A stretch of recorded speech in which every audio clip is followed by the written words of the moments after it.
Sir red sandal cases smuggling cases అనేది on daily basis report అవుతున్నాయి sir.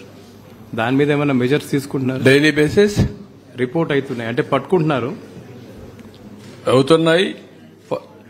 Last time చాలా firm గా act చేశాం, మీకు ఐడియా ఉంటుంది. నేను ఒకటే రాష్ట్రంలో ఉండే ప్రతి ఒక్కరికి ఒకటే చెప్తున్నా, ఇల్లీగల్ యాక్టివిటీస్ ఎక్కడ జరిగినా వదిలిపెట్టం. I'm very clear. అలవాటైన వాళ్ళు ఎవరైనా ఉంటే అలవాట్లు మానుకోండి, మానుకోకపోతే మాత్రం చాలా ఫర్మ్గా ఉంటాం.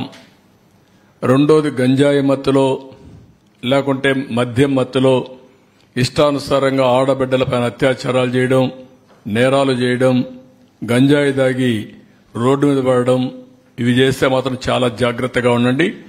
మళ్లీ మళ్లీ వార్నింగ్ ఇస్తున్నా. ఒకసారి చెప్పా, రెండోసారి చెప్పా, మూడోసారి చెప్పా, రేపు ఏం చేయాలనో కఠినంగా వ్యవహరించి చేసి చూపిస్తాం. హెచ్చరిక చేస్తున్నా రాష్ట్రంలో ప్రతి ఒక్కరికి, యాంటీ సోషల్ ఎలిమెంట్స్ కి అందరికీ హెచ్చరిక చేస్తున్నాం.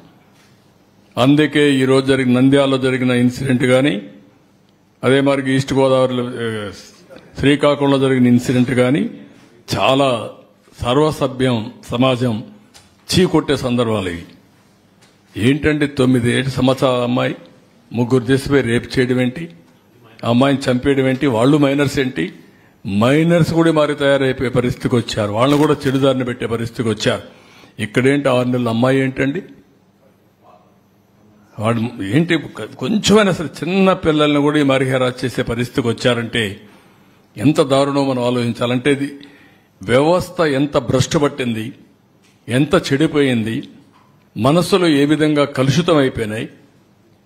ఒక్కొక్కరు ఎట్లా తయారయ్యారంటే ఒక ఉన్మాదుల మారిగా తయారయ్యే పరిస్థితికి వచ్చారు. దీనికి కారణం గడిచిన 5 సంవత్సరాలు. దీన్ని చాలా గట్టిగా వార్నింగ్ ఇస్తున్నా. ఎవరికైనా ఇంకా మత్తుంటే మాత్రం షాక్ ట్రీట్మెంట్ తప్పదు. మీకు బీ కేర్ఫుల్ అన్ దట్.